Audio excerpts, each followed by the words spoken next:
गोपियों को स्वीकार करते हैं और गोपियों के संग भगवान का एक सुंदर रास हुआ। भगवान ने गोपियों के संग रास रचाए। गोपियों को अभिमान हो गया। गोपियां भगवान गोपियों को छोड़कर अंतर्धान हुए। तभी गोपियों ने प्रेम में एक गीत गाया, गोपी गीत। जयति तेधिकम जन्मना ब्रजः श्रयत इंदिरा शश्वदत्र ही। गोपियों ने कहा, प्रभु हम आपके बिना कैसे जिएंगे। भगवान ने कहा, गोपियों ने भगवान की लीलाओं का वर्णन किया है। एक पूतना बनकर नित्य लीला भगवान की करने लग गई। तभी भगवान ने राधा रानी को भी छोड़ा। राधा रानी ने कहा, प्रभु मैं थक गई हूं। भगवान उन्हें भी छोड़कर अंतर्धान हुए। और तब गोपियों ने गोपी गीत गाया और पुकारा आर्त भाव से।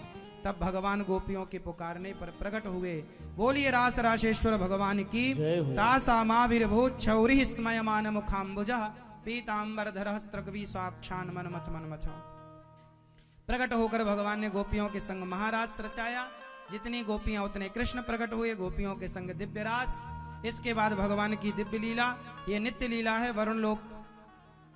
फिर भगवान सुदर्शन और संगचूड़ नाम के दैत्य को मारते हैं। अरिष्टासुर का उद्धार अक्रूर जी भगवान को लेने आए। कंस को भगवान ने, केसी और व्योमासुर को मार के कंस को मारा। भगवान ने कंस को मारकर नंद बाबा वहां से कंस के पिता उग्रसेन को मथुरा का राजा बनाया और नंद बाबा वापस वृंदावन आए। और भगवान कंस को मारकर उनके पिता को राजा बनाकर पढ़ने उज्जैन गए। पढ़कर 64 दिन में 64 कलाएं सीख कर आए। गुरु दक्षिणा में गुरुपुत्र देकर आए। तब उद्धव जी को वृंदावन भेजा। उद्धव चरित्र हम कल विस्तार से आपको कहेंगे।